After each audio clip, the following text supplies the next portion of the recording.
All right, good morning and welcome to the big story on Daybreak Live.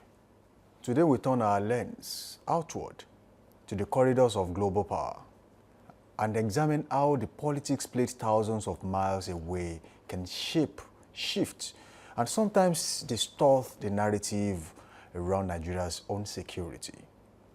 From the statements of Western governments to the tone of international media coverage, how much of Nigeria's security perception is self-driven and how much is influenced or interfered with by foreign politics? Stay with us as we connect the dots from Washington to Abuja, how foreign politics interfere in Nigerian security narrative. Samson Balogo is my name and thank you for joining us this morning. All right, in the complex web of global diplomacy and security relations, no nation truly stands alone. Over the years, Nigeria's internal security conversation has often found echoes and sometimes distortions in international arenas.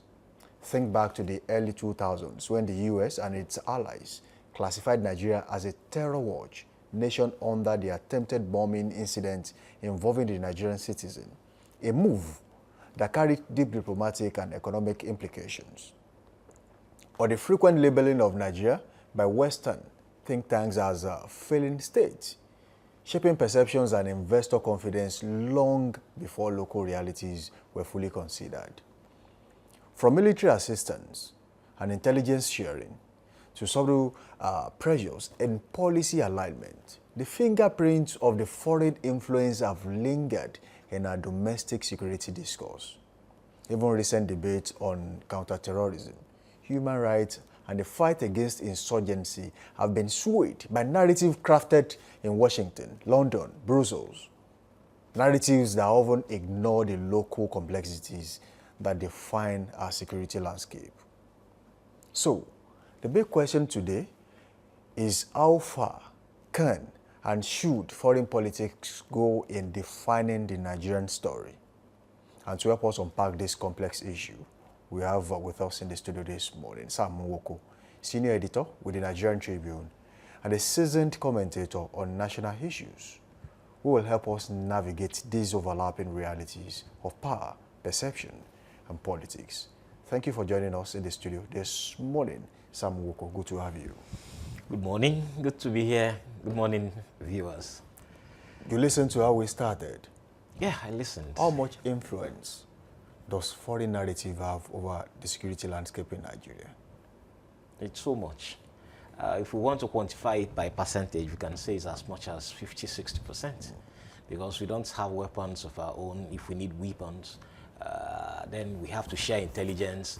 We also have to share. We belong to the Interpol. We belong to so many other things. We sign treaties and alliances. We belong to all these international organizations where we agree and disagree as a foreign nation. So it takes a lot. It's indeed a lot because it defines you as, it quantifies you as somebody who is not an island. You have to work in the Committee of Nations as a true member of the Committee of Nations. So it has a whole lot to do with how we run our security and how security and foreign influences foreign interest influences our security apparatus as a nation.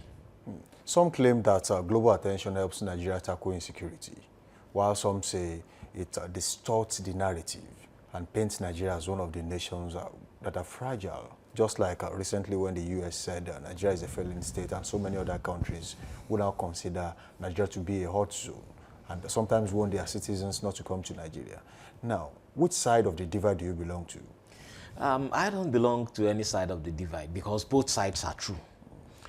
When we look back at the military era, you will understand that to a large extent, it was a very, very difficult period for us as a nation. And people still talk about some of these things. That is why when Buhari was coming back and he was repackaged as a born-again Democrat, as he was defined, then some of us who, as children, witnessed our parents decry the regime and also saw part of it as primary school children, I felt no, it may not completely be true. That is on the one hand. On the other hand, we have to move on as a nation. We have to forgive. We have to also, maybe you may not forget, but you have to live with the thought that maybe things have changed, and with the changes you may have to witness, then it becomes one of the criteria to pick a democratically elected president. And we did elect Buhari, and none of us saw how it went. So on both sides, both sides of, I mean, two truths can coexist, and all of them are embedded in what they are saying about Nigeria. Now, let's look back a little bit. How did foreign politics shape Nigeria's security perception? Going back in history, the Chibok girls kidnap, the Yaya bombings, and so many other things. And how much effect does it have on a country like Nigeria, especially when there are so much at stake? Nigeria is a country that depends so much on investors, foreign investors. As it stands, as Nigeria is currently not a producing economy, we rely so much on imports, and we rely so much on people coming into Nigeria to invest. Now, if we continue this way, and as it stands, with the current trajectory, what does it mean for the Nigerian economy in the long term? Well, two issues here now. Let's unpack the security situation when we draw it from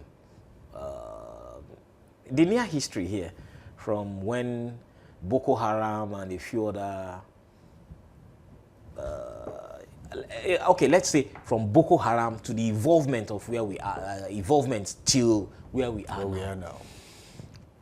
I want to believe that the period of Jonathan, the 6 years he spent as president, 4 out of those 6 years were terrible in terms of security for Nigeria. So much that the president himself had to give in. And say, look, if things like this happen, America will know. I remember him saying that America will know.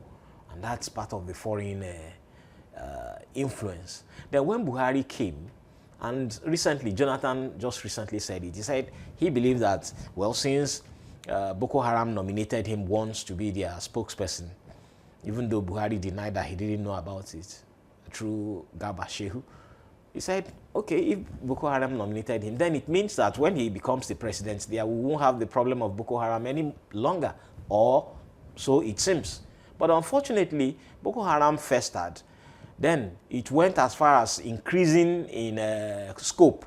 So we had bandits, we had Fulani headsmen, we had terrorists, and so on, up to where we are today, when it has now become a religious, purely religious issue, you know. Then how does that impact the economy? A whole lot. We remember what happened in Ibarapa that gave rise to people like Sunday Igboho rising to say, look, gentlemen, we have to do something about, I mean, this has to stop. A farmer, someone who is based in the United States, came to here to his community and started farming, and they killed him in the farm. And we keep referring to it, you know.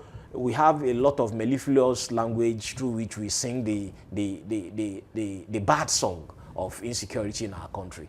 You know, we give them all kind of euphemistic names and so on and so forth to be able to play down the matter. But now it has gone beyond that. And look at how much impact it has on our economy. Farmers, of course, we always read the reports of farmers that we are slaughtered. We read reports of farmers that are paying, is it, what do you call it, shakole now? They pay rent. Bandits. To bandits to be able to farm. And so all these reports, none of them is debunked. Even in places like Zamfara and Katsina, we know what farmers are going through. So all these things are impacting our economy. Benue used to be described as the food basket of the nation. But now, it is now a bloodstream of the nation, more or less, because that is where you have the bulk of the latest of the security attacks, then Plateau State, and so on and so forth. So in terms of economy, all these reports add up to help in boardrooms outside this country, where they would, even boardrooms in the country, they will say, look, gentlemen, if anybody is going to so place, well, you have to fortify the person in certain ways, or let's not go there at all, because there is nothing you can equate life with. So it's affecting us in so very many ways. That is why parts of the efforts of the government are not even showing in what people are doing. So it's not healthy at all. It's not helpful. It's not in any way enhancing our economy the way we would have wanted it to be. Sam Woko.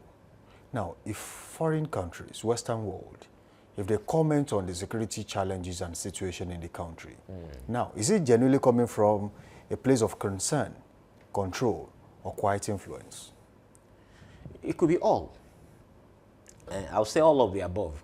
Now, concern is there because we have people who are genuinely concerned. Then, for control, they have always been on that. We, of course, know what it has been with the French government. We also know what it had been with the British government. British government will even stand and use the indirect method to control. But the Americans will come right there and say, okay, this is what we want. If you don't give it to them, they will come through some other means and use their influence to get what they want. So it's a whole lot of all that. Concerned individuals are there. And those ones who are concerned are people who know those who are affected. There are issues of people. Of course, you know what is happening now in the American legislature. Senator Ted Cruz, the bill he brought up, and so on and so forth. That is, for me, something that has triggered concerns in some other parts of that country. And now it has begun to escalate. And with this escalation now, you see that those who want to say, yes, it's a form of control or kind of exert influence or take over certain areas of our governance, they are also already there. And you cannot rule that out because everybody has intelligence. Intelligence flows around and it's not controlled anywhere. It's fluid. And so for me, I think it's all of that. Concern, control, even economic control, social control, military control, and so on and so forth. So all of them are combined in this matter as we speak today. No. Because attention has shifted relatively from Palestine, Israeli-Palestine issues, and now it has shifted to some other things. And one of them is Nigeria. Okay, now do you think framing Nigeria as a security risk by global institutions is rooted in genuine concern or geopolitical convenience? Yeah, it's as a follow-up to what yes, more for me, it's geopolitical convenience. Because if you want to do it without us knowing that you did it, it will still happen. But now, for us to be able to rise up and react to that kind of thing, they have to make it look like it's for concern. And, well, the argument that it's for geopolitical convenience is also there because you could do it without us knowing. You could take these actions and we just hear the results. We saw it happen when Abacha was there. Nigeria was a pariah state. We were not allowed. In fact, Abacha never traveled anywhere. He was holding in his Aso Rock and so on and so forth. Yet, those foreign powers were coming. And they didn't have to say it. They didn't have to let Nigerians be part of the debate. They didn't have to let Nigerians be running helter-skelter, deciding where to stand on the matter. So, for me, it's like that. Today, Britain, in the past few weeks, they have been debating their relationship with China. They've been debating their relationship with certain people who have invaded who are now so very many in their country and dictating influence and so on. So for them too, it's both concern and geopolitical control. So it's all over the world, it's happening, and Nigeria is not an exemption in this matter. All right. How powerful is international media in shaping how Nigeria's security situation is understood globally? Oh, very powerful. Very powerful because we have those who are dedicated to doing just that. And part of it, okay, now look at Al Jazeera.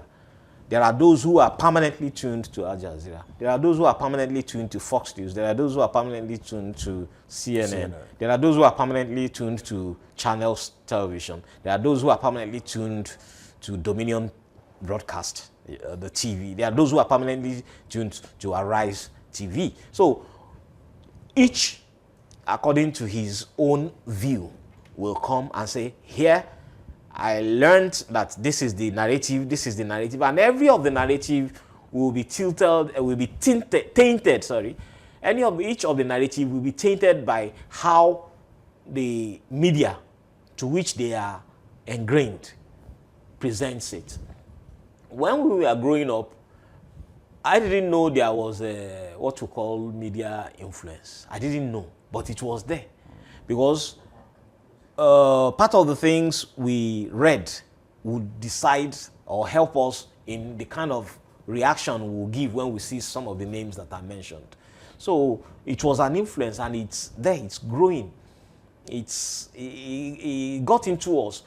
It was only after I got into the university and began to read wider and saw that some of the people we were killing ourselves for, literally, you know, we are also hobnobbing with the people we thought we are not good at. I mean, you shouldn't even interact with. So I began to ask questions. I began to tell myself, I said, okay, all the aluta that we do, even we found out that the people with whom we do aluta would also go and discuss with the government, and some of these guys were driving cars while we barely could feed in the University of Ibadan. So I began to ask questions. I said, what is going on? So influence of the media and influence of which medium you consume is always there. So, and it's very powerful. So I think the foreign media have a lot to do with what is going on, both Western and non-Western. Now, when these foreign agencies, news agencies report the security situation in the country, do they amplify the problem, or they are simply reporting what our system failed to do? They both amplify the problem and also report what our government has failed to do. You see, if we knew, let's even look at it this way, let's be point blank.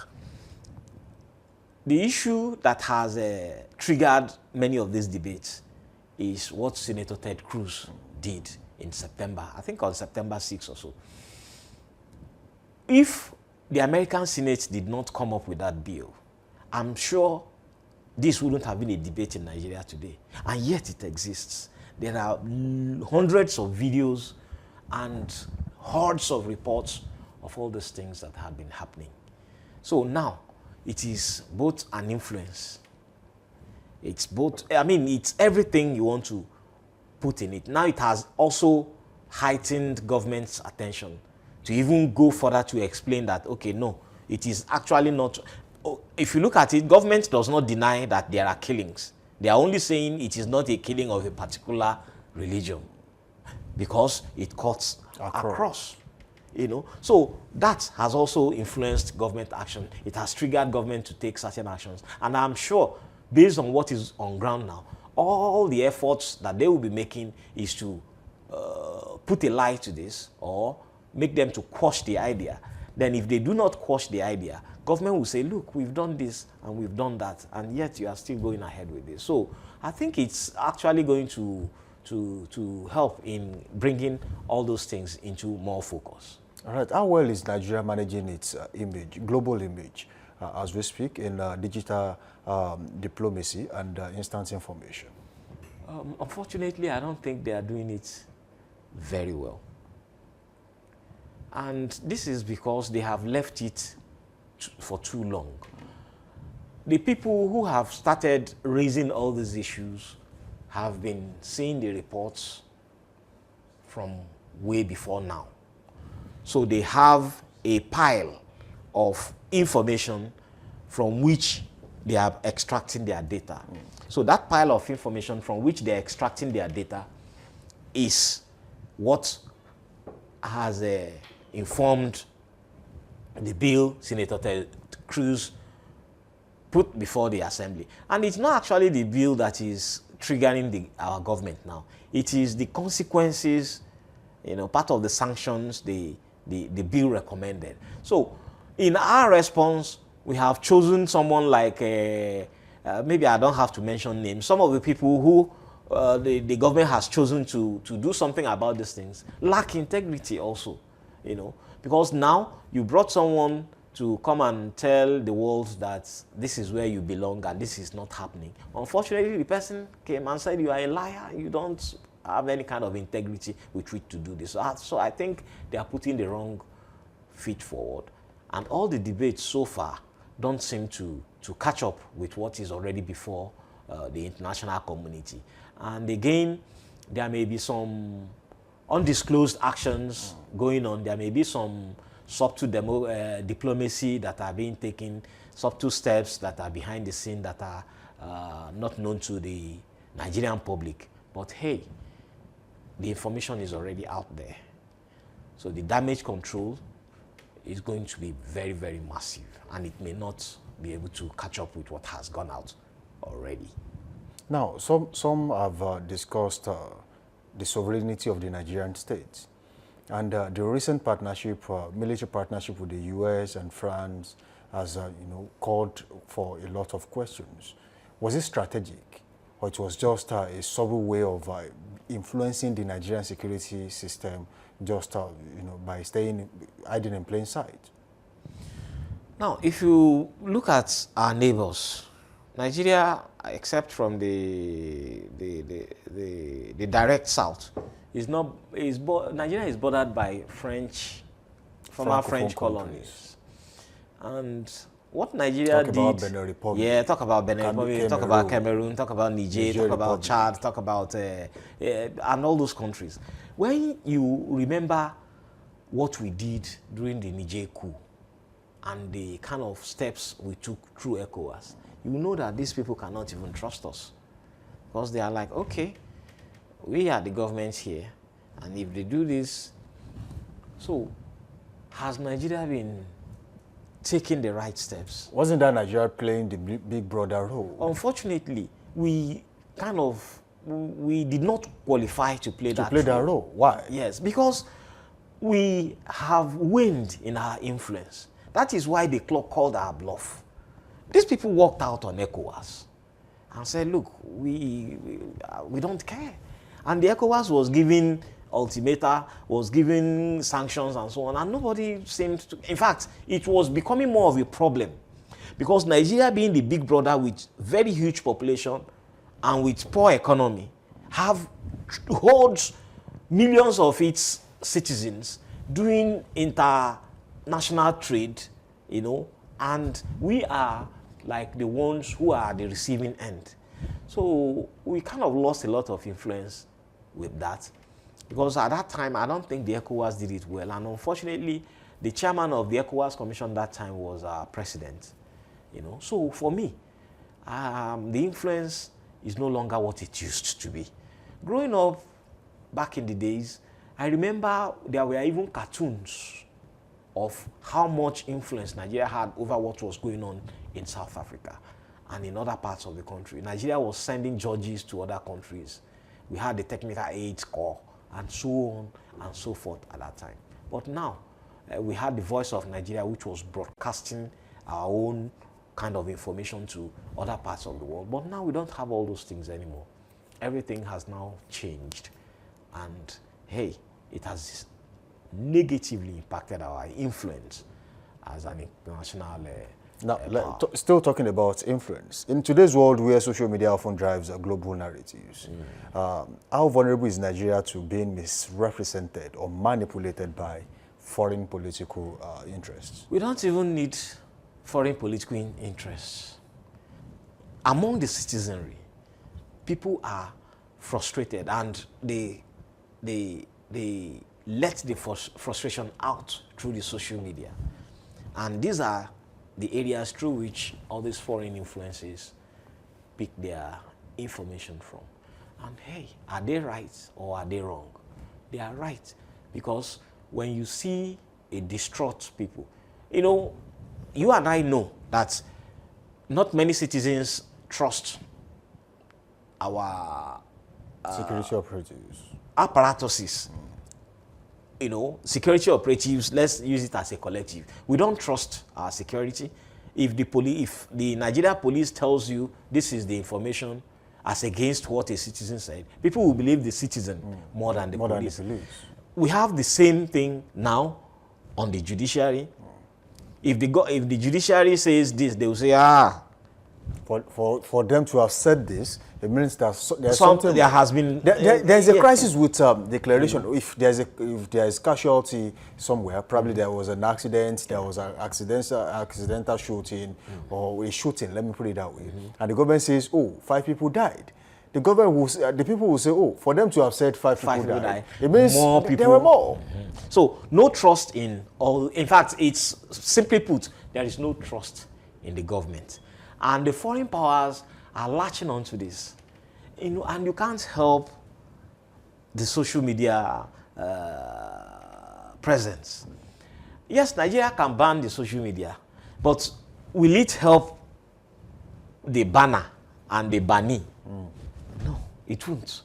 So it's a very delicate thing to manage, and I think one of the only ways through which we can come out of this is for us to elevate our governance. It's for us to make the people to trust the government a little bit more. It's for us to make the people trust the instruments of government, the judiciary, the security, the National Assembly, and so on and so forth.